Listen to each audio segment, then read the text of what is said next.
மேட்டூர் அணையிலிருந்து டெல்டா பாசனத்திற்கு முதலமைச்சர் மு.க.ஸ்டாலின் தண்ணீர் திறந்துவிட்டார்.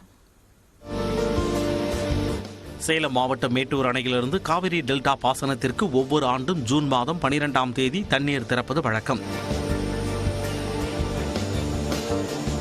தண்ணீர் வரத்து மற்றும் அணையின் நீர் இருப்பை பொறுத்து 12ஆம் தேதிக்கு முன்னதாகவோ அல்லது தாமதமாகவோ தண்ணீர் திறந்துவிடப்பட்டு வருகிறது. இந்த ஆண்டு 331 நாட்களுக்கு மேலாக மேட்டூர் அணையின் நீர்மட்டம் 100 அடிக்கு மேலாக நீடித்து வருகிறது. இதனைத் தொடர்ந்து ஜூன் மாதம் 12ஆம் தேதி தண்ணீர் திறக்கப்படும் என தமிழ்நாடு அரசு ஏற்கனவே அறிவித்திருந்தது. அதன்படி காலை 10 மணி அளவில் தமிழ்நாடு முதலமைச்சர் மு.க.ஸ்டாலின் மேட்டூர் அணையில் இருந்து காவிரி டெல்டா குறுவை சாகுபடி பாசனத்திற்காக தண்ணீரை திறந்து வைத்தார்.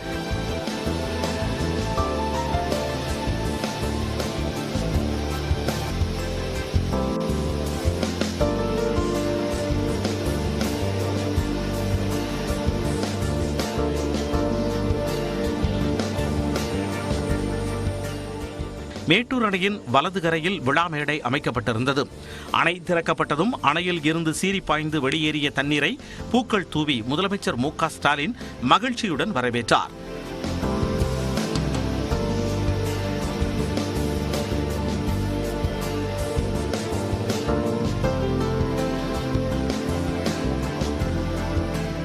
தொடர்ந்து அமைச்சர்களும் பொதுமக்களும் அதிகாரிகளும் மேட்டூர் அணையில் இருந்து திறந்துவிடப்பட்ட தண்ணீரில் பூக்களை தூவினர்.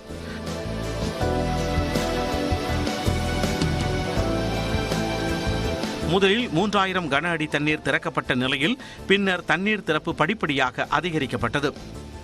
இதையொட்டி காவிரி கரையோர மக்கள் பாதுகாப்பாக இருக்கும்படி அறிவுறுத்தப்பட்டுள்ளது.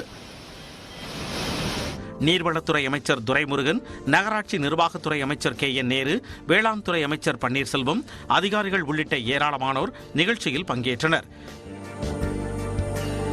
பின்னர் செய்தியாளர்களிடம் பேசிய முதலமைச்சர் மு.க.ஸ்டாலின் விவசாயிகளுக்கு 75 கோடியே 92 லட்சம் ரூபாய் மதிப்பீட்டில் குறுவை சாகுபடி தொகுப்பு திட்டம் 2023 என்ற பெயரில் புதிய திட்டம் செயல்படுத்தப்படும் என அறிவித்தார். குறுவை சாகுபடி தொகுப்பு திட்டம் 2023 என்ற இந்த திட்டத்தின் கீழ் ஏக்கருக்கு 45 kilo urea, 50 kilo DAP, 25 kilo potash என்ற விகிதத்தில் 2.5 லட்சம் ஏக்கருக்கு தேவையான ரசாயன உரங்கள் முழு மானியத்திலும், 1.24 லட்சம் ஏக்கருக்கு தேவையான நெல் விதைகள் 50 விழுக்காடு மானியத்திலும், மாற்றுப்பயிர் சாகுபடிக்காக 15,818 ஏக்கருக்கு மாற்றுப்பயிர் சாகுபடி தொகுப்பும், 6,250 ஏக்கரில் பசுந்தாளுர விதைகளும், 747 பவர் டில்லர்களும், 45 பவர் வீடர்களும் மானியத்தில் விநியோகம் செய்வதற்காக மொத்தம் ரூபாய் 75 கோடியே 95 லட்சம் மதிப்பில் குறுவை சிறப்பு திட்டம் செயல்படுத்தப்படும். மேட்டூர் அணையில் இருந்து திறக்கப்பட்ட தண்ணீர் மூலம் சேலம், நாமக்கல், ஈரோடு, கரூர், திருச்சி, தஞ்சாவூர், திருவாரூர், அரியலூர், புதுக்கோட்டை, மயிலாடுதுறை, கடலூர், நாகப்பட்டினம் ஆகிய 12 மாவட்டங்களில் சுமார் 17.37 லட்சம் ஏக்கர் பாசன வசதி பெறுகிறது. தொழில்நுட்பம் கிடைக்கிறது ரொம்ப சிரமமா இருக்கு. எனவே அந்தந்த வேளாண்மை துறை அதிகாரிகள் ஸ்பாட்லேயே வந்து அந்த கிராமத்திலே வந்து நிறைய தொழில்நுட்பங்களை கொடுத்து அது மாதிரி செஞ்சாங்க அப்படின்னா எங்களுடைய உற்பத்தி அதிகரிக்கும். அதுதான் நாங்கள் எதிர்பார்க்கிறோம். அடுத்து பயிர்க்கடனை வந்து குறித்த காலத்தில் கொடுக்கணும், உரங்கள் கிடைக்கணும், விதைகள் முறையா கிடைக்கணும். ஏன்னா தரமான விதை கிடைக்கணும். வாய்க்கால்கள் நல்லா இருந்தாதான் சீக்கிரமே விவசாயிகளுக்கு தண்ணி கிடைச்சி கடமடை வரைக்கும் போய் விவசாய பணியை துரிதம் ஆரம்பிக்க முடியும். இல்லைன்னா 20 நாளுங்கிறது பின்னாடி ஐப்பசி கார்த்திகையில் மழை காலத்துக்கு விவசாயிகள் அந்த நெல்லை அறுவடை பண்ணி சிரமத்துக்குள்ளாவாங்க. தமிழக அரசுக்கும் ஈரமான நெல்லுகளை கொடுக்க வேண்டிய சூழ்நிலை ஏற்பட்டுரும். குறிப்பிட்ட காலத்தில் தண்ணீர் திறந்துவிடப்பட்டுள்ளதால் குறுவை, சம்பா, தாளடி ஆகிய முப்போக விளைச்சலுக்கும் பயனளிக்கும் என்பதால் விவசாயிகள் மகிழ்ச்சி அடைந்துள்ளனர். பாசனத்திற்காக திறந்துவிடப்பட்ட தண்ணீர் அணையை ஒட்டி அமைந்துள்ள அணை மின் நிலையம், சுரங்க மின் நிலையம், 7 கதவணை மின் நிலையங்கள் வழியாக வெளியேற்றப்பட்டு வருவதால் அணையில் இருந்து திறந்துவிடப்படும் தண்ணீரின் அளவை பொறுத்து இந்த நீர்மின் நிலையங்களில் மின் உற்பத்தியும் தொடங்கியுள்ளது. 5 லட்சம் ஏக்கரில் குறுவை சாகுபடி செய்ய இலக்கு நிர்ணயிக்கப்பட்டு அதற்கான பணிகள் தீவிரமாக நடந்து வருகின்றன. மேட்டூர் அணையில் இருந்து பாசனத்திற்கு இன்று திறக்கப்பட்ட தண்ணீர் 16ஆம் தேதி கல்லணைக்கு சென்று சேரும் என எதிர்பார்க்கப்படுகிறது. பிரதமர் மோடி மீது உள்துறை அமைச்சர் அமித்ஷாவிற்கு என்ன கோபமோ தெரியவில்லை என முதலமைச்சர் ஸ்டாலின் கூறியுள்ளார். தென் சென்னை மக்களவை தொகுதி பாஜக நிர்வாகிகளுடன் கலந்துரையாடிய அமித்ஷா, தமிழ்நாட்டில் இருந்து 2 பிரதமர்களை கடந்த காலங்களில் தவறவிட்டுள்ளோம். அதற்கு காரணம் திமுக தான் என்றும், வரும் காலங்களில் ஒரு தமிழரையாவது பிரதமராக்க உறுதி எடுப்போம் என்றும் பேசியதாக தகவல்கள் வெளியாகின. இதுகுறித்து சேலத்தில் செய்தியாளர்களிடம் பேசிய முதலமைச்சர் மு.க.ஸ்டாலின், தமிழர் ஒருவரை பிரதமராக்குவோம் என்று மத்திய அமைச்சர் அமித்ஷா கூறியிருப்பதற்கு வரவேற்பு தெரிவித்தார். நரேந்திர மோடி மீது அமித்ஷாவிற்கு என்ன கோபம் என்றும் கேள்வி எழுப்பியுள்ளார். தமிழரை பிரதமராக ஆக்க போறேன்னு சொல்லுவது உள்ளபடியே மகிழ்ச்சியா இருக்கு. மோடி மேல என்ன கோபம்னு தெரியல. 2024 பாஜகவினுடைய பிரதம வேட்பாளராக தமிழர் வரணும் அப்படின்னு என்ன இருந்துச்சுன்னா, தமிழிசை இருக்கிறாங்க, முருகன் இருக்காரு, ஒருவேளை உங்களுக்கு இந்த வாய்ப்பு கிடைக்கலாம். தமிழ்நாட்டில் எப்படியாவது கால் ஊன்ற வேண்டும் என்பதற்காகவே வரலாறு தெரியாமல் அமித்ஷா பேசுகிறார் என்று திமுக மற்றும் அதன் கூட்டணி கட்சி தலைவர்கள் விமர்சித்துள்ளனர். முதலில் காமராஜர் அழைத்த கட்சி திராவிட முன்னேற்ற கழகம். அமித்ஷா அவர்களே, உங்களுக்கு தமிழ்நாட்டு வரலாறு தெரியாது, இந்திய நாட்டுடைய வரலாறு தெரியாது. தமிழ்நாட்டுக்கு சாதாரண ஆளை கேட்டா கூட வரலாறு சொல்லுவாங்க. அப்பட்டமான பொய். காமராஜரும் மூப்பனாரும் பிரதமராக வருவதை திராவிட முன்னேற்ற கழகம் தடுத்தது என்று சொல்லுகிறார். நீங்க இந்திரா காந்தியையும் லால் பகதூர் சாஸ்திரியையும் பிரதமராக ஆக்குகிற காலத்தில் திராவிட முன்னேற்ற கழகம் அதில் முடிவெடுக்கக்கூடிய சூழலிலே இல்லை. அவர்கள் ஒரு சில நாடாளுமன்ற உறுப்பினர்களை வைத்துக் கொண்டிருந்தவர்கள், அவ்வளவுதான். என்னைக்காவது மூப்பனார் எனக்கு அந்த வாய்ப்பு கிடைச்சது, அதெல்லாம் கடுத்துட்டாங்கன்னு என்னைக்காவது அவர் சொல்லியிருக்காரா? தமிழ்நாட்டை குறிவைப்பதற்கான ஒரு முயற்சி என்பதை தவிர அவங்க ஒன்றும் நிச்சயமா தமிழரை பிரதமர் ஆக்குறதுலாம் ஆக போறதே கிடையாது. இங்கே 25 இடங்களை கைப்பற்றுவோம் என்பதுவோ அல்லது பிரதமரை உருவாக்குவோம் என்பதுவோ அனைத்தும் ஏமாற்று சொற்கள், மக்களை மயக்குவதற்கான மோசடி முயற்சி. அமித்ஷாவின் பேச்சு குறித்து ட்விட்டரில் பதிவிட்டுள்ள முன்னாள் மத்திய அமைச்சர் ப. சிதம்பரம், இந்த புரட்சிகரமான அறிவிப்பை எல்லோரும் வரவேற்பதாக தெரிவித்துள்ளார். 2024 ஆண்டு தேர்தல் முடிவுகளுக்கு பிறகு தமிழரை பிரதமராக்குவோம் என்று அவர் சொல்லியிருக்கிறார் என்றே நம்புகிறேன் எனவும் ப. சிதம்பரம் பதிவிட்டுள்ளார். தமிழரை பிரதமராக்குவது இருக்கட்டும், தமிழை முதலில் ஒன்றியத்தில் அதிகாரப்பூர்வ அலுவல் மொழியாகவும் உயர்நீதிமன்றத்தில் வழக்காடு மொழியாகவும் அங்கீகரியுங்கள் என திமுக எம்பி கனிமொழி மத்திய அரசுக்கு கோரிக்கை வைத்துள்ளார்.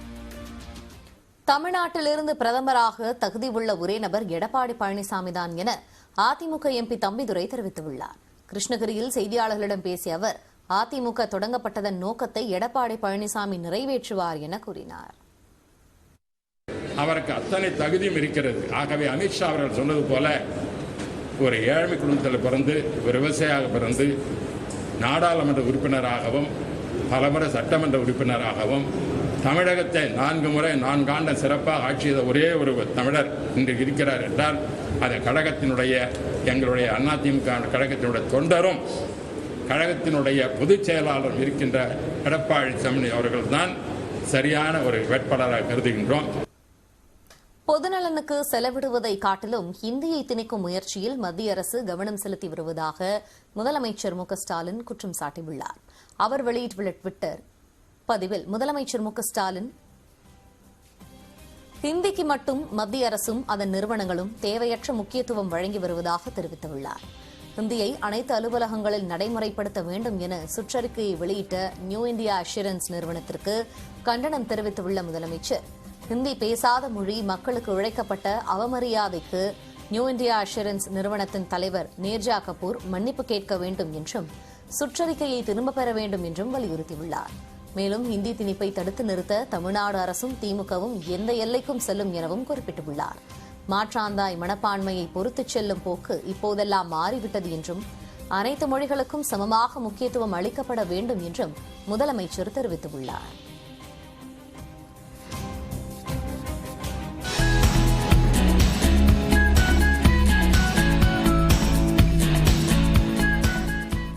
கோடை விடுமுறைக்கு பின்னர் 6 முதல் 12ஆம் வகுப்பு வரை பள்ளிகள் மீண்டும் திறக்கப்பட்டன. முதல் நாளில் பள்ளிக்கு வந்த மாணவர்களுக்கு உற்சாக வரவேற்பு அளிக்கப்பட்டது.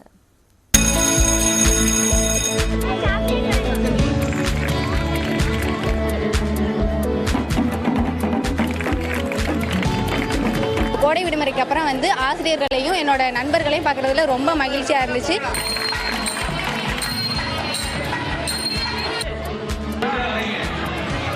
என்னதான் கோடை விடுமுறை உற்சாகம் தந்தாலும் திரும்பவும் எப்பொழுது பள்ளிக்கு செல்வது, நண்பர்களை பார்ப்பது என்ற ஏக்கமும் உடன் தொற்றிக் கொள்வது மாணவ பருவத்தில் வாடிக்கைதானே. அந்த ஏக்கத்திற்கு முடிவு கட்டும் விதமாக இதோ வகுப்பறைகள் திறக்கப்பட்டு விட்டன. வெயிலின் தாக்கத்தால் 2 முறை ஒத்தி வைக்கப்பட்டு திறக்கப்பட்டதாலோ என்னவோ மாணவ மாணவிகள் மடை திறந்த வெள்ளம் போல் கூடுதல் உற்சாகத்துடன் பள்ளியை நோக்கி படையெடுத்தனர். பள்ளிகள் பங்கிற்கு அவர்களுக்கு சிறப்பான வரவேற்புகளும் அளிக்கப்பட்டன. சென்னை விருகம்பாக்கத்தில் உள்ள ஜெயகோபால் கரோடியா பெண்கள் மேல்நிலைப் பள்ளியில் அமைச்சர் அன்பில் மகேஷ் மாணவிகளுக்கு பூங்கொத்து கொடுத்து வரவேற்றார்.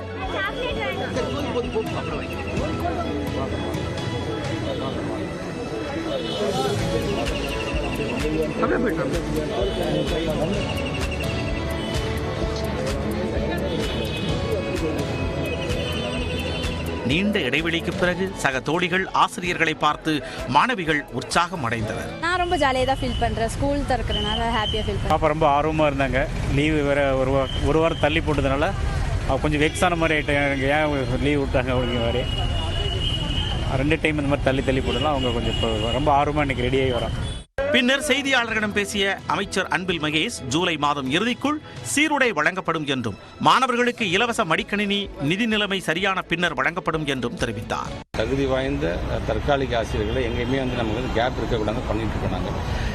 நோட்டிஃபிகேஷன்ஸ் இப்போ வந்துடும். உங்களுக்கு மிக விரைவில் இதுக்கான நோட்டிஃபிகேஷன் பல இயக்கத்தை சார்ந்திருக்கின்ற தலைவர்களுமே இந்த கோரிக்கை வைத்திருக்காங்க. கோரிக்கை தெரியாததல்ல, அதில் இருக்கின்ற நடைமுறை சிக்கலையும் கலந்து ஆலோசித்து அதை செய்ய வேண்டும் என்ற ஆசை தான் இருக்குது. கண்டிப்பாக. சென்னை திருவொற்றியூர் பள்ளிக்கு திரும்பிய மாணவர்களுக்கு கோடை வெயிலின் தாக்கம் தனியும் வகையில் ஐஸ்கிரீம் வாங்கி கொடுத்து வரவேற்றார் எம்எல்ஏ KP சங்கர்.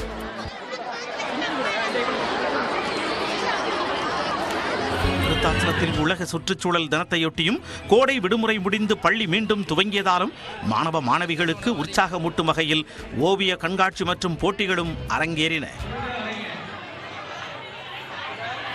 பொள்ளாச்சியை அடுத்த பெத்தநாயக்கனூர் அரசு உயர்நிலைப் பள்ளியில் 6ஆம் வகுப்பைச் சேர்ந்த மாணவர்களுக்கு மாலை அணிவித்து பேப்பர் கிரீடம் அணிவித்து ஆசிரியர்கள் வித்தியாசமான முறையில் வரவேற்றனர். இந்நாட்டு மன்னர்கள் நீங்கள் என்று கூறும் வகையில் ஊர்வலமாக மாணவர்களை அழைத்துச் சென்று தேன் மிட்டாய் உள்ளிட்டவை அளித்து உற்சாகமூட்டினர்.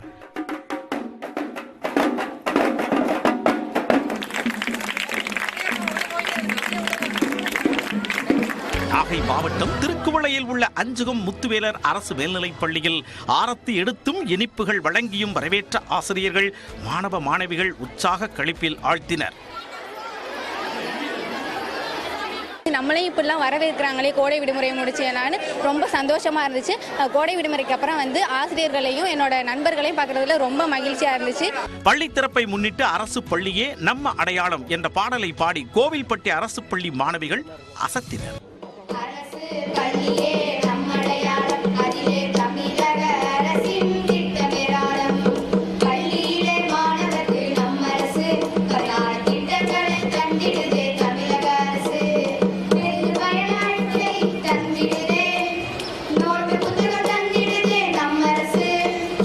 தஞ்சை வேலவீதியில் உள்ள கல்யாணசுந்தரம் அரசு உதவி பெறும் மேல்நிலைப் பள்ளியில் வாழைமரம் தோரணம் கட்டி நாதஸ்வர இசை கச்சேரியுடன் மாணவர்களை ஆசிரியர்கள் வரவேற்றனர்.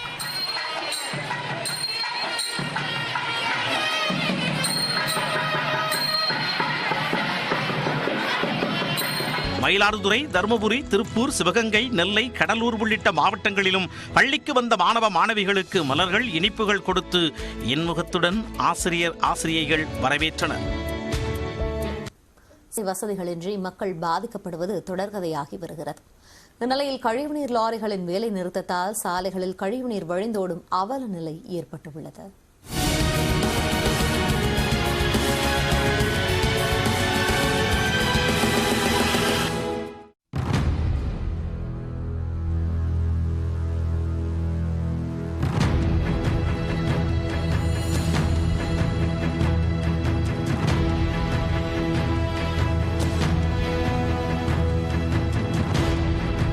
தண்ணி வெளியே வந்து தேங்கி நிற்குது, அசிங்கமாக இருக்குது. அதிக டெங்கு ஃபீவர் அதிகமாக இந்த பகுதி தான். சென்னையில் பாலவாக்கம், கொட்டிவாக்கம், செம்மஞ்சேரி, துரைப்பாக்கம், பெருங்குடி, பள்ளிக்கரணை, மேடவாக்கம், மடிப்பாக்கம், மாநிலத்தின் அதிக வாக்காளர்களை கொண்ட சோழிங்கநல்லூர் உள்ளிட்ட புறநகர் பகுதிகள் 10 ஆண்டுகளுக்கு முன்பே மாநகராட்சியுடன் இணைக்கப்பட்டு விட்டன. ஆனால் இந்த பகுதிகளுக்கு இதுவரை குடிநீர் இணைப்பு, பாதாள சாக்கடை திட்டம் உள்ளிட்ட அடிப்படை வசதிகள் எதுவும் இல்லை. குடிநீர் மற்றும் கழிவுநீர் லாரிகளுக்கு மட்டும் ஆண்டுதோறும் ஆயிரக்கணக்கில் செலவிட்டு வருகின்றனர். குறிப்பாக கழிவுநீர் லாரிகள் 950 ரூபாய் முதல் 2000 ரூபாய் வரை வசூலித்து வருகின்றனர். இதனை முறைப்படுத்த வேண்டுமென்று அந்த பொதுமக்கள் தொடர்ந்து கோரிக்கை விடுத்து வருகின்றனர். இந்நிலையில் கழிவுநீர் லாரிகளுக்கு குடிநீர் வாரிய நிர்வாகம் டோல் ஃப்ரீ எண் முறையை கொண்டுவர நடவடிக்கை மேற்கொண்டது. இதன் மூலம் மட்டுமே கழிவுநீர் லாரிகளை மக்கள் முன்பதிவு செய்ய வேண்டும் என்றும் அறிவுறுத்தப்பட்டது. இதனை கண்டித்து 3வது நாளாக 320 கழிவுநீர் லாரிகள் போராட்டத்தில் ஈடுபட்டு வருகின்றன. பெருங்குடி, சோழிங்கநல்லூர், நெசப்பாக்கம், கொளத்தூர், ரெட் ஹில்ஸ் உள்ளிட்ட பகுதியில் இயங்கக்கூடிய கழிவுநீர் சுத்திகரிப்பு நிலையங்களும் மூடப்பட்டுள்ளன. இதன் காரணமாக கழிவுநீர் வெளியேற்றப்படாமல் சாலைகளில் ஆங்காங்கே வழிந்து செல்லக்கூடிய நிலை ஏற்பட்டுள்ளது. அரசியல் தலையீடுகள் என்று இந்த பிரச்சினைக்கு நிரந்தர தீர்வு காண வேண்டும் என்றும் அரசு நடவடிக்கை எடுக்க வேண்டும் என்றும் அந்த பொதுமக்கள் வலியுறுத்தியுள்ளனர். இந்த 25 வருஷமாக நான் வந்ததுலேருந்து இதுக்கு இந்த ரோடு சிமெண்ட் ரோடு போகிறதுக்கு முன்னாடியிலேருந்து இந்த ரோட்டில் தண்ணி எல்லாருமே ஒரு ரோட்டில் விட்டு தான் இருந்தாங்க. இங்கே ட்ரைனேஜே வரல. ட்ரைனேஜ் வந்தால் நல்லாயிருக்கும். இந்த ட்ரைனேஜ் ஸ்ட்ரைக்கு, இந்த லாரி ஸ்ட்ரைக்குனால அவங்க இங்கே அங்கங்கே தண்ணி எடுக்க முடியாது, அங்கங்கே போயிட்டு இருக்குது. இங்கே நிறைய வீடுங்க இருக்குது. இந்த ட்ரைனேஜ் ப்ராப்ளம், தண்ணி வெளியே வந்து தேங்கி நிற்குது, அசிங்கமாக இருக்குது. கொசு வந்தால் டெங்கு ஜுரம்லாம் வரும். அது இல்லாமல் பார்த்துக்கணும். சென்னையின் புறநகர் பகுதிகளில் பாதாள சாக்கடை திட்டத்தை விரைவாக கொண்டுவர வேண்டும் என்றும் கோரிக்கை விடுத்துள்ளனர். கடந்த 20 ஆண்டுகளாக ஒரே பிரச்சினைக்காக போராடி வருவதாகவும் ஒவ்வொரு தேர்தலின் போதும் வாக்குறுதி அளவில் மட்டுமே உள்ளதாகவும் வேதனை தெரிவிக்கின்றனர் குடியிருப்போர் சங்க பிரதிநிதிகள். எவ்வளோ கொசு, எவ்வளோ இதெல்லாம் பாதிக்குன்னு சொல்லி இந்த பகுதியில் வந்து அதிக அளவு இந்த ட்ரைனேஜ் ப்ராப்ளத்தினால தான் அதிக டெங்கு ஃபீவர் அதிகமாக வந்து இந்த பகுதி தான். நிறைய இப்போ 15-20 பேர் மேலே டெங்கு ஃபீவர் வந்து பாதிக்கப்பட்டாங்க. இப்போ இந்த லாரி பிரச்சனைனால இப்போ இவ்வளோ இது கஷ்டமாக நீங்களே பாருங்கள் எவ்வளோ எந்த அளவுக்கு போயிட்டு அங்கேயிருந்து பாருங்கள் எவ்வளோ தான் போயிட்டு இருக்கணும். அதனால் இப்போ இது மட்டும் இல்லை, இப்போ பள்ளிக்கூடம் வந்த வர 2 பள்ளிக்கூடம் இருக்குது. பள்ளிக்கூடத்துக்குலாம் இதுவரை தான் போகணும். எப்படி போக முடியும்? லாரிக்கு வந்து கிட்டத்தட்ட 850 1200 வரைக்கும் கலெக்ட் பண்ணுறாங்க, ஒரு லாரிக்கு கலெக்ட் பண்ணுறாங்க. ஸோ நான் அதுவும் கொடுத்துட்டு இருந்தோம். அது கொடுத்தும் பரவாயில்லன்னு இப்போ இந்த அளவுக்கு இருக்குது. அதனால் வந்து அரசாங்க சமம் ஏதாவது பண்ணாலும் தெரியல. ஸ்மெல் வருது, வீட்டில் உட்கார முடியல, சாப்பிட முடியல. அது வந்து இந்த ஸ்மெல் வந்து வீட்டுக்குள்ளே வந்தாங்க உடம்பு எப்படி இருக்கும் சொல்லுங்க. இப்போவே பயமாக இருக்குது. எல்லா நோயும் வருது, கொரோனா வருது, அது வருது, இது வருதுன்னு எல்லாமே சொல்கிறாங்க. இப்போ அது எல்லாமே வந்ததுன்னா என்ன பண்ணுது? இது வந்து முக்கியமான ரொம்ப இதுவானது. அது இந்த ஸ்மெல்லு மனுஷால் வந்து உள்ளே போச்சுன்னாக்கா எப்படி ஆகும்? ஒவ்வொரு மாதமும் கோடிக்கணக்கான ரூபாயை மக்கள் தண்ணீர் லாரிகளுக்கும் கழிவுநீர் லாரிகளுக்கும் செலவிடுவதை அறிந்தும் இத்திட்டங்களை அரசாங்கம் ஏன் செயல்படுத்தாமல் உள்ளது என்ற கேள்வியையும் பொதுமக்கள் முன்வைக்கின்றனர். நியூஸ் 18 தமிழ்நாடு செய்திகளுக்காக செய்தியாளர்கள் வினோத் மற்றும் தமிழரசி. சென்னை கிண்டி பன்னோக்கு மருத்துவமனையை குடியரசுத் தலைவர் திரௌபதி முர்மு திறந்து வைக்க தமிழ்நாடு வரப்போவதில்லை என்பது உறுதியாகியுள்ளது. சென்னை கிண்டியில் உள்ள கிங் நோய் தடுப்பு ஆராய்ச்சி நிலைய வளாகத்தில் பன்னோக்கு உயர் சிறப்பு மருத்துவமனை அமைக்கப்படும் என 2021 ஜூன் 3ஆம் தேதி மறைந்த முன்னாள் முதலமைச்சர் கருணாநிதியின் 97வது பிறந்த நாளில் முதலமைச்சர் மு.க. ஸ்டாலின் அறிவித்தார். 1000 படுக்கைகளுடன் 230 கோடி ரூபாயில் அதிநவீன வசதிகளுடன் கட்டப்பட்டுள்ள இந்த பன்னோக்கு உயர் சிறப்பு மருத்துவமனை தமிழ்நாட்டு மக்களுக்கு மிகவும் பயனுள்ளதாக அமையும் என அரசு தெரிவித்துள்ளது. மருத்துவமனையின் கட்டுமான பணிகள் அனைத்தும் முடிவடைந்த நிலையில் அதனை திறந்து வைக்குமாறு குடியரசுத் தலைவர் திரௌபதி முர்முவை ஏப்ரல் 28ஆம் தேதி நேரடியாக சந்தித்து முதலமைச்சர் ஸ்டாலின் அழைப்பு விடுத்திருந்தார். ஆனால் குடியரசுத் தலைவர் வெளிநாடு பயணம் மேற்கொள்வதால் ஜூன் 5ஆம் தேதிக்கு பதிலாக ஜூன் 15ஆம் தேதி மருத்துவமனையை குடியரசுத் தலைவர் திறந்து வைப்பார் என கூறப்பட்டது. இந்த சூழலில் குடியரசுத் தலைவரின் தமிழ்நாட்டு வருகை ரத்தாகியுள்ளதாக தகவல்கள் வெளியாகியுள்ளன. குடியரசுத் தலைவர் திரௌபதி முர்மு இந்த வாரம் தமிழ்நாடு வரும் திட்டம் ஏதும் இல்லை என்று குடியரசுத் தலைவர் மாளிகை வட்டார தகவல்கள் தெரிவிக்கின்றன. குடியரசுத் தலைவரின் பயணங்கள் எதுவும் இறுதி நேரத்தில் திட்டமிடப்படாது என்று தெரிவிக்கப்பட்டுள்ள நிலையில் ஜூன் 15 கிண்டி பன்னோக்கு மருத்துவமனையை குடியரசுத் தலைவர் திறந்து வைக்க மாட்டார் என்பது உறுதியாகியுள்ளது. வருகிற 15ஆம் தேதி கருணாநிதி நினைவு பன்னோக்கு மருத்துவமனையை முதலமைச்சர் மு.க. ஸ்டாலின் திறந்து வைப்பார் என மக்கள் நல்வாழ்வுத்துறை அமைச்சர் மா. சுப்பிரமணியன் தெரிவித்தார். குடியரசுத் தலைவரை கேட்டிருந்தது உண்மை, அவங்க வரன்னு சொல்லியிருந்தது உண்மை. ஆனா இப்போ அந்த மாண்புமிகு தமிழ்நாட்டின் முதலமைச்சர் அவர்கள் இப்போ அது வந்து ஒரு தயார் நிலையில ஒரு 230 கோடி ரூபாயில் கட்டப்பட்ட மருத்துவமனை.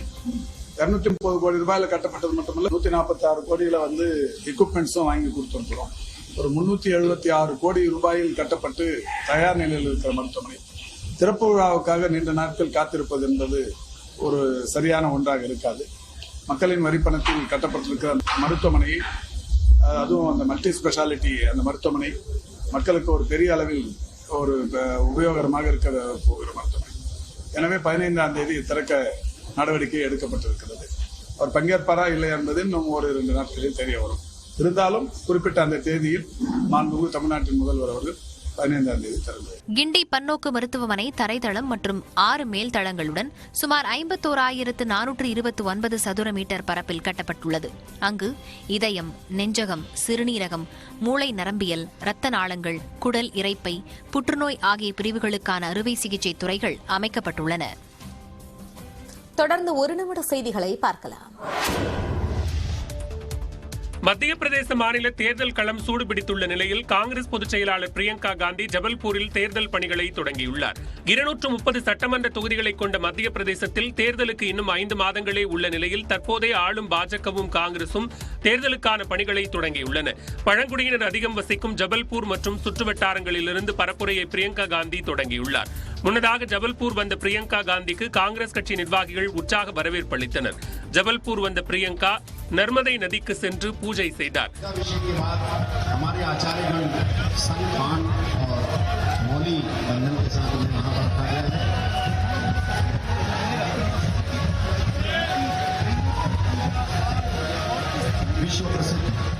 மகளிரை மையப்படுத்தி 3 பிரதான திட்டங்களை காங்கிரஸ் வகுத்து வருகிறது. அதில் பிரதானமாக சமையல் எரிவாயு உருளைகள் 500 ரூபாய்க்கு கிடைக்கும் என்ற அம்சம் இடம்பெறும் என்று காங்கிரஸ் வட்டாரங்கள் தெரிவிக்கின்றன.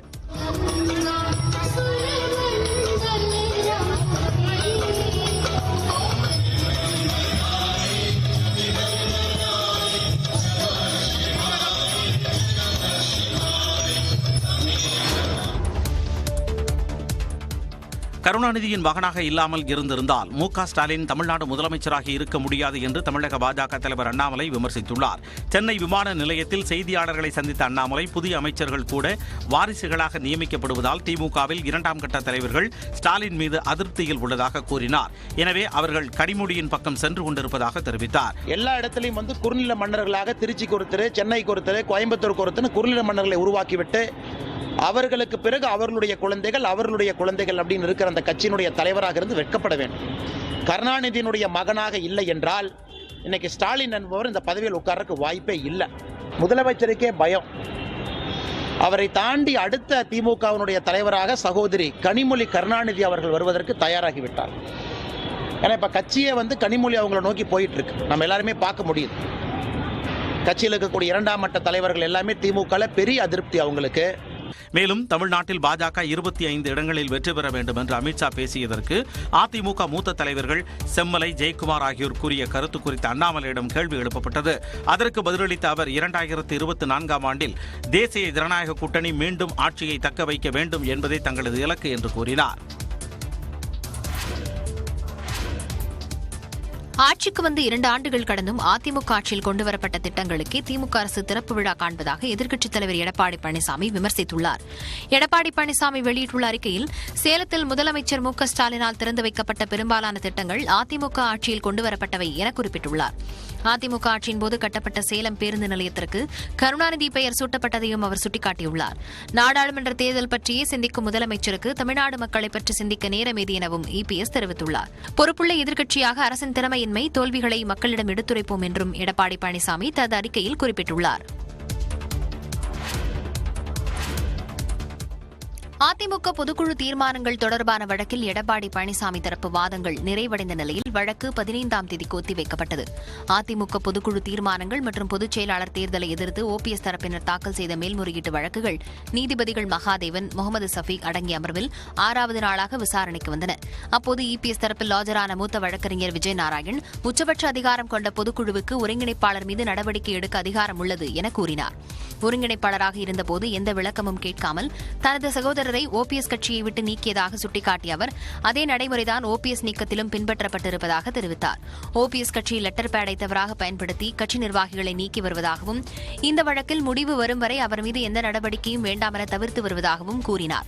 கட்சி விதிகள் கல்வெட்டுகளில் பொறிக்கப்பட்டவை அல்ல என்று கூறியதுடன் காலமாற்றத்துக்கு ஏற்ப திருத்தங்கள் மேற்கொள்ளலாம் என்றும் வாதிட்டார். பொதுச் செயலாளர் பதவியை மீண்டும் கொண்டு வருவதென கட்சி விதிகளில் திருத்தம் கொண்டு வந்திருப்பதால் ஒற்றை தலைமை குறித்து தொண்டர்களிடம் பொது வாக்கெடுப்பு நடத்த வேண்டிய அவசியமில்லை என்றும் குறிப்பிட்டார். இதையடுத்து ஓ பன்னீர்செல்வம் தரப்பு வாதங்களுக்காக வழக்கு விசாரணையை ஜூன் 15ஆம் தேதிக்கு ஒத்திவைத்து நீதிபதிகள் உத்தரவிட்டனர். தமிழ்நாட்டில் உள்ள பல்கலைக்கழகங்களில் பட்டமளிப்பு விழாக்களை நடத்துவதில் காலதாமதம் செய்வதாக கூறி ஆளுநர் RN ரவியை கண்டித்து வருகிற 16ஆம் தேதி போராட்டம் நடத்தப்படும் என திமுக கூட்டணி கட்சிகளின் மாணவர் அமைப்புகள் தெரிவித்துள்ளன. தமிழ்நாட்டில் உள்ள பல்கலைக்கழகங்களில் பட்டமளிப்பு விழா தாமதமாவதற்கு ஆளுநரே காரணம் என உயர்கல்வித்துறை அமைச்சர் பொன்முடி குற்றம் சாட்டியிருந்தார். இது தொடர்பாக விளக்கம் அளித்த ஆளுநர் மாளிகை 7 பல்கலைக்கழகங்களில் மட்டுமே பட்டமளிப்பு விழா நடத்த அனுமதி கோரப்பட்டிருப்பதாகவும் அவைகளுக்கான தேதிகள் வழங்கப்பட்டிருப்பதாகவும் தெரிவித்திருந்தது. இந்நிலையில் திமுக கூட்டணி கட்சிகளைச் சேர்ந்த 15 மாணவர் அமைப்புகள் வெளியிட்டுள்ள கூட்டறிக்கையில் துணைவேந்தர்கள் நியமனத்தில் அரசியலமைப்பு சட்டத்திற்கு எதிராக ஆளுநர் RN ரவி செயல்படுவதாக குற்றம் சாட்டப்பட்டுள்ளது. மத்திய அரசின் தலையீட்டை வலிந்து திணிக்க விரும்பி துணைவேந்தர்கள் நியமனத்தில் காலதாமதம் செய்யப்படுவதாகவும் குற்றம் சாட்டப்பட்டுள்ளது. உயர்கல்வி பயின்ற மாணவர்களுக்கு பட்டமளிப்பு சான்றிதழ் வழங்காமல் கடமை தவறிய ஆளுநரை கண்டிக்கும் வகையில் வரும் 16ஆம் தேதி ஆளுநர் மாளிகைக்கு அருகில் உள்ள சின்னமலை சாலை சந்திப்பில் கண்டன ஆர்ப்பாட்டம் நடைபெறும் என தமிழ்நாடு மாணவர் இயக்கங்களின் கூட்டமைப்பு தெரிவித்துள்ளது. தமிழ்நாட்டில் 2 நாட்களுக்கு வெயில் சுட்டெரிக்கும் என்று சென்னை வானிலை ஆய்வு மையம் தெரிவித்துள்ளது. மேற்கு திசை காற்று மற்றும் வெப்பச்சலனம் காரணமாக தமிழ்நாடு, புதுச்சேரியில் 5 நாட்களுக்கு இடி மின்னலுடன் மிதமான மழை பெய்யும் என்று வானிலை ஆய்வு மையம் கூறியுள்ளது. தமிழ்நாடு, புதுச்சேரியில் இன்றும் நாளையும் அதிகபட்ச வெப்பநிலை 106 டிகிரி ஃபாரன்ஹீட் அளவில் இருக்கக்கூடும் என்றும் ஓரிரு இடங்களில் இயல்பிலிருந்து 4 டிகிரி செல்சியஸ் அதிகமாக இருக்கும் என்றும் கூறியுள்ளது. அதிக வெப்பநிலை மற்றும் அதிக ஈரப்பதம் இருக்கும்போது வெப்ப அழுத்தம் காரணமாக அசௌகரியம் ஏற்படலாம் என்றும் எச்சரித்துள்ளது. சென்னையில் 2 நாட்களுக்கு இடி மின்னலுடன் மிதமான மழை பெய்யும் என்றும் அதிகபட்ச வெப்பநிலை 106 டிகிரி ஃபாரன்ஹீட்டாக இருக்கும் என்றும் தெரிவித்துள்ளது. அரபிக்கடல் மற்றும் வங்கக்கடலில் சூறாவளி காற்று வீசக்கூடும் என்பதால் மீனவர்கள் இந்த பகுதிகளுக்கு மீன்பிடிக்க செல்ல வேண்டாம் என்று வானிலை ஆய்வு மையம் கேட்டுக் கொண்டுள்ளது. சிறிய இடைவேளைக்கு பிறகு செய்தி தொகுப்பில் மீண்டும் இணைப்போம்.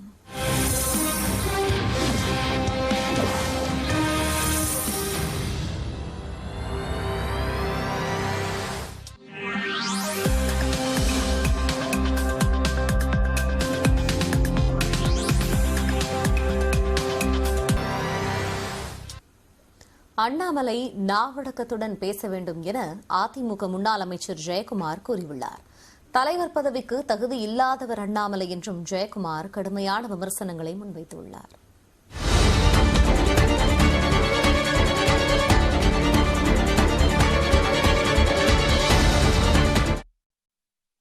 அதிமுகவிற்கும் பாஜகவிற்கும் ஏற்கனவே மோதல் நீடித்து வரும் நிலையில் நாளிதழ் ஒன்றுக்கு அண்ணாமலை அளித்துள்ள பேட்டியில் தமிழ்நாட்டில் பல ஆட்சிகள் ஊழல் மிகுந்தவையாக இருந்திருக்கின்றன எனவும் முன்னாள் முதலமைச்சர்கள் நீதிமன்றத்தால் தண்டிக்கப்பட்டுள்ளனர் எனவும் கூறியுள்ளார்.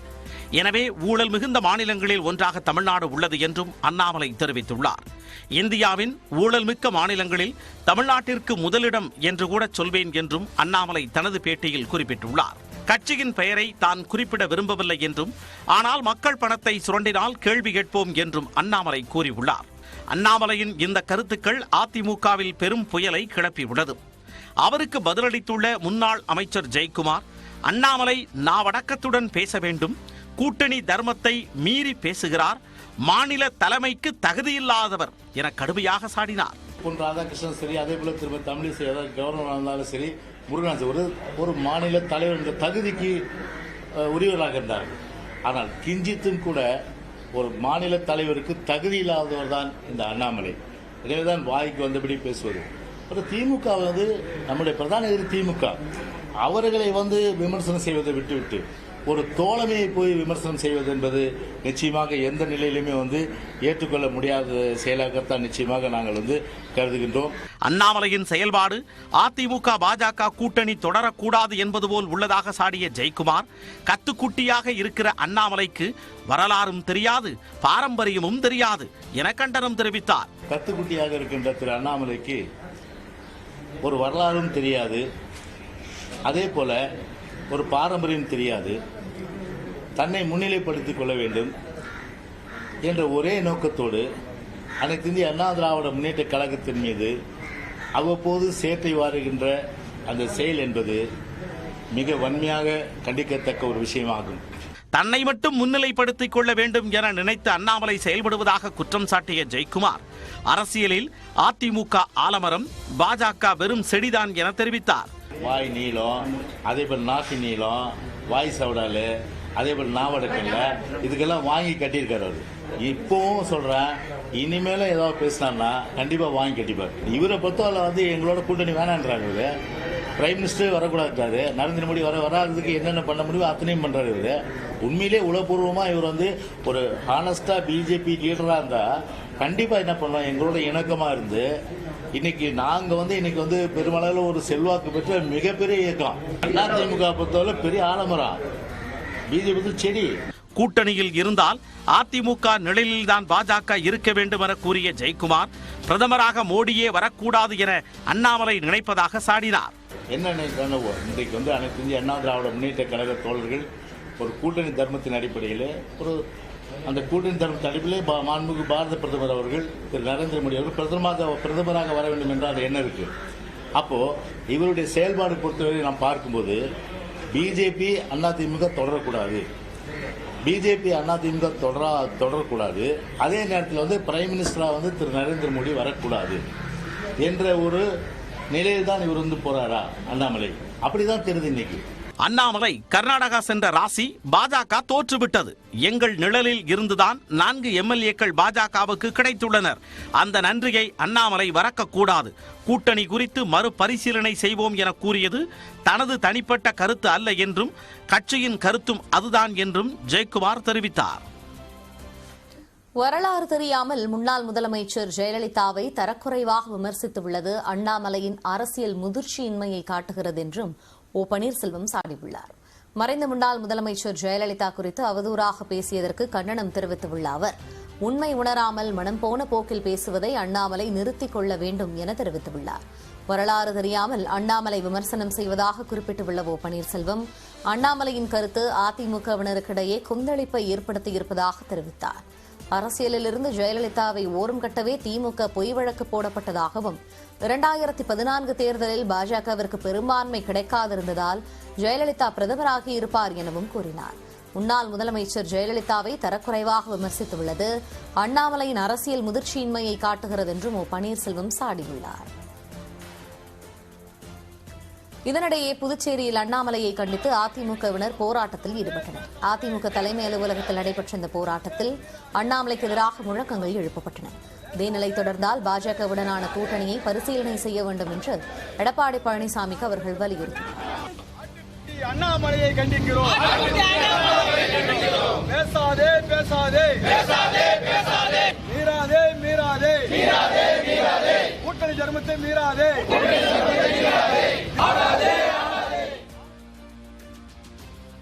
பிஜேபியினுடைய தேசிய தலைவர் நட்டா அவர்களும் பிரதமர் மற்றும் உள்துறை அமைச்சர் அவங்க வந்து திரும்ப பெற வேண்டும் அவர் அண்ணாமலையை அந்த பதவியில். இது வந்து அப்படி இல்லைன்னா மக்கள் மத்தியில் அனைத்து இந்திய அண்ணாதோட எதிர்காலத்தில் அதிமுகவுடன் பிஜேபி என்னதான் கூட்டணி சேர்ந்தாலும் மக்கள் மத்தியில் இந்த பிஜேபி தமிழகத்தில் யாரும் ஏற்றுக்கொள்ள முடியாத ஒரு சூழ்நிலை ஏற்படும். தமிழ்நாட்டில் திமுகவிற்கும் பாஜகவிற்கும் இடையே யுத்தம் நடந்து வருவதாக பாஜக மாநில தலைவர் அண்ணாமலை தெரிவித்துள்ளார்.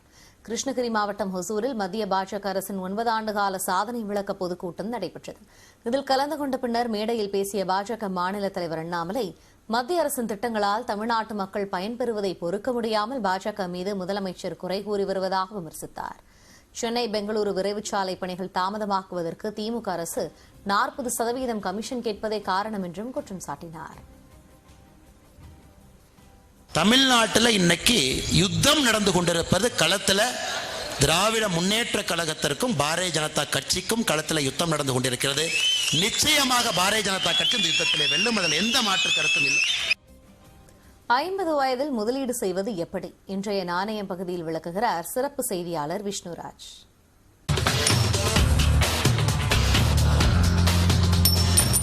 50 வயதிலையும் சிலர் எப்படி முதலீடு செய்யறது அப்படின்றத கேட்கறத பார்க்க முடியுது.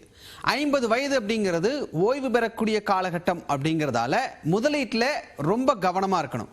அதிக ரிஸ்க் இல்லாதவற்றில் முதலீடு செய்கிறது தான் இந்த வயதில் இருக்கக்கூடியவங்களுக்கு சிறந்த ஒரு விஷயம். முதலீட்டு தொகையை எப்படி பிரிச்சு முதலீடு செய்யறது அப்படின்னு பார்த்தா, உதாரணத்துக்கு 10,000 ரூபாய் முதலீடு செய்யறார் அப்படின்னு வச்சுப்போம். அதுல 60%, அதாவது 6,000 பாதுகாப்பான செக்யூர்டா இருக்கக்கூடிய கடன் பத்திரம் சார்ந்த திட்டங்கள்ல முதலீடு செய்யலாம். 20% தொகையை பங்குச்சந்தை சார்ந்த திட்டங்கள்ல முதலீடு செய்யலாம். இது ஒவ்வொருவருடைய தனிப்பட்ட ரிஸ்க் எடுக்கக்கூடிய திறனை பொறுத்தது. என்கிட்ட ஒரு மாசத்துக்கு ஆகக்கூடிய செலவுக்கு மேல கையில பணம் இருக்கு அப்படின்னு நினைப்பவங்க இந்த மாதிரியான ரிஸ்க் எடுக்கலாம். அதுல கவனமா இருக்கணும். அதுக்கடுத்ததா 10% தொகையை தங்கத்திலும் 10% எப்பையும் அவசர கால தேவைக்காக பணமாவும் கையில வைத்திருப்பது சிறந்தது. இதுதான் 50க்கு மேல இருக்கக்கூடியவர்களுக்கு இருக்கக்கூடிய முதலீட்டுக்கான ஒரு வழிமுறை.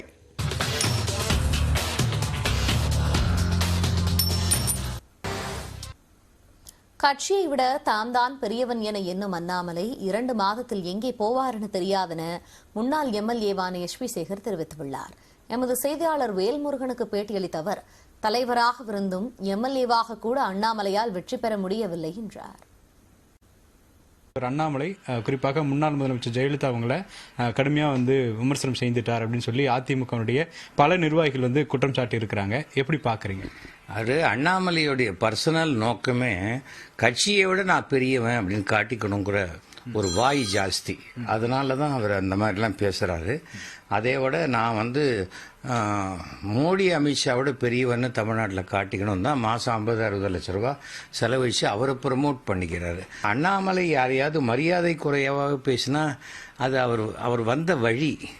காரணம் என்னன்னா, அவர் போலீஸ் ஸ்டேஷனில் திருடங்களுடைய பழகி பார்க்குறவனெல்லாம் அவருக்கு திருடனா தெரியுது. இவர் விமர்சனம் செய்வதை நோக்கத்தை பார்த்தால் பாரதிய ஜனதா திமுகவுடன் கூட்டணி போகணுங்கிற எண்ணம் ஒருவேளை அண்ணாமலைக்கு இருக்கான்னு தெரியாது.